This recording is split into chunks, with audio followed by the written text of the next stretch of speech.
മുഖ്യമന്ത്രി അടക്കമുള്ള നേതാക്കൾ മണ്ഡലത്തിലെത്തുമ്പോൾ ജനങ്ങൾക്ക് വലിയ ആവേശമാണുള്ളതെന്ന് പാലക്കാട് മണ്ഡലം ഇടതു സ്ഥാനാർത്ഥി എ വിജയരാഘവൻ. കോൺഗ്രസിന്റെ നീചമായ പ്രവർത്തനമാണ് നവമാധ്യമങ്ങളിലൂടെ നടക്കുന്നതെന്നും കെ ശൈലജ ടീച്ചർക്കെതിരെ നടന്ന സൈബർ ആക്രമണം അപലപനീയമാണെന്നും എ വിജയരാഘവൻ കേരള ന്യൂസിനോട് വ്യക്തമാക്കി. പാലക്കാട് മണ്ഡലം ഇടത് സ്ഥാനാർത്ഥി എ വിജയരാഘവനാണ് നമുക്കൊപ്പം ഉള്ളത്. മുഖ്യമന്ത്രി അടക്കം ഇന്നലെ പ്രചരണത്തിനെത്തി. അപ്പോൾ എങ്ങനെയുണ്ട് ആവേശം?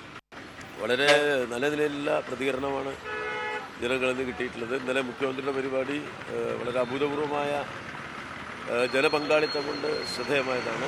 പാലക്കാട്ടെ ജനങ്ങൾ ഇടതുപക്ഷ ആഭിമുഖ്യമായി പൊതുവെ ചിന്തിക്കുന്ന ആളുകളാണ്. നമുക്ക് വലിയ ആത്മവിശ്വാസം പകരുന്നതും ഇടതുപക്ഷത്തിന് വിജയിക്കാൻ കഴിയും എന്നൊരു അന്തരീക്ഷം സൃഷ്ടിക്കാൻ പര്യാപ്തമായതായ പരിപാടികളാണ് സംഘടിപ്പിച്ചിട്ടുള്ളത്. നല്ല ജനപങ്കാളിത്തത്തിലുണ്ടായി. ഇനി തുടർന്നുള്ള ദിവസങ്ങളിലും താഴെ തലം വരെ ജനങ്ങൾ പുറത്തിറങ്ങി നമ്മുടെ പ്രചാരവേലകൾ സാധാരണ പ്രവർത്തകരും ജനങ്ങളും ഏറ്റെടുക്കുന്നുണ്ട്. അത് ആ നിലയിലേക്ക് കാര്യങ്ങൾ നീക്കാനാണ് ഇപ്പോൾ ശ്രമിച്ചുകൊണ്ടിരിക്കുന്നത്. ഇപ്പോൾ ശൈലജ ടീച്ചർ അടക്കം വലിയ ഒരു രീതിയിലുള്ള അപവാദ പ്രചരണമാണ് നേരിട്ടുകൊണ്ടിരിക്കുന്നത് UDFിൻ്റെ ഭാഗത്തു നിന്ന്. UDF ഈ തെരഞ്ഞെടുപ്പിനെ സംബന്ധിച്ചിടത്തോളം വ്യക്തമായ സമീപനമില്ല, കാഴ്ചപ്പാടില്ല. ആ ഒരു പരിമിതി അവർക്കുണ്ട്. അപ്പോൾ മുഖ്യ ശത്രുവായി BJPയെ കാണുന്നതിന് പകരം കേരളത്തിലെ LDFനെ മുഖ്യ ശത്രുവായി കാണുകയാണ്. മുഖ്യ ശത്രുവായി LDFനെ കാണുന്ന സമീപനം UDF തുടരുമ്പോൾ കേരളത്തിലെ UDFിൻ്റെ പ്രചരണങ്ങളുടെയും പ്രവർത്തനങ്ങളുടെയും നേതൃത്വം സാക്ഷാൽ രാഹുൽ ഗാന്ധി വരെ എത്തി നിൽക്കുന്നതാണ്. കാരണം അദ്ദേഹം കേരളത്തിൽ നിന്നാണ് മത്സരിക്കുന്നത്. അപ്പോൾ രാഹുൽ ഗാന്ധി മത്സരിക്കുന്ന കേരളത്തിൽ മുഖ്യ ശത്രു പിണറായി എന്നുള്ള നിലയിൽ ഒരു പ്രചരണം നടത്തുമ്പോൾ ആ പ്രചരണത്തിൽ സ്വീകാര്യത കുറയും.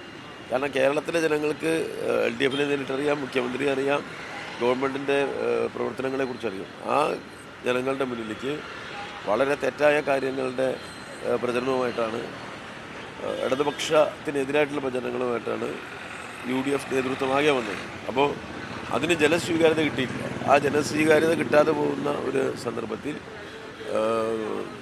ധാരാളം കോൺഗ്രസ് നേതാക്കൾ കേരളത്തിലും BJPയിലേക്ക് ചേക്കേറുമ്പോൾ പിന്നെ മറ്റു മാർഗ്ഗമില്ല. അത് വ്യക്തിഹത്യ എന്നുള്ളതാണ്. അത് ജനാധിപത്യ തിരഞ്ഞെടുപ്പിലെ ഏറ്റവും അവസാനത്തെ ആയുധമാണത്. ആ നിലയിലാണ് അത് പ്രയോഗിക്കുന്നത്. അതൊരു വനിത കൂടിയായ ശൈലജ ടീച്ചർക്കെതിരായിട്ട് പ്രയോഗിക്കപ്പെട്ടിരിക്കുകയാണ്. ഇപ്പോൾ ഇത്തരം കാര്യങ്ങളിൽ തെറ്റായ സമീപനം സ്വീകരിച്ച് പരിചയമുള്ള ഒരു കോൺഗ്രസ് നേതാവ് തെരഞ്ഞെടുപ്പ് ഗോതയിൽ എത്തിയിട്ടുണ്ട് എന്നുള്ളത് നമുക്ക് മനസ്സിലാവുന്ന ഒരു കാര്യമാണ്. അപ്പോൾ സ്വാഭാവികമായിട്ടും വളരെ തെറ്റായ തരത്തിലുള്ള അത്യന്തം അപലപനീയമായ ഒരു പ്രവർത്തന രീതിയിലേക്ക് UDF നീങ്ങുന്നു എന്നുള്ളതാണ്. അത് ജനങ്ങൾക്കിത് തിരിച്ചറിയുന്നുണ്ട്. ജനങ്ങളാണ് അത് സംബന്ധിച്ചുള്ള അന്തിമവിധി അവർക്കെതിരായിട്ട് എഴുതാൻ പോകുന്നത്. പ്രചരണ അവസാന ഘട്ടത്തിലേക്ക് കടന്നിരിക്കുകയാണ്. പാലക്കാട് ഇടത് സ്ഥാനാർത്ഥി എ വിജയരാഘവൻ വലിയ ആവേശത്തിലാണ് പ്രചരണത്തിൽ മുന്നോട്ട് പോയിക്കൊണ്ടിരിക്കുന്നത്. ക്യാമറമാൻ മഹേഷ് പാലക്കാടിനൊപ്പം സച്ചിൻ വള്ളിക്കാട്, കൈരളി ന്യൂസ്, പാലക്കാട്.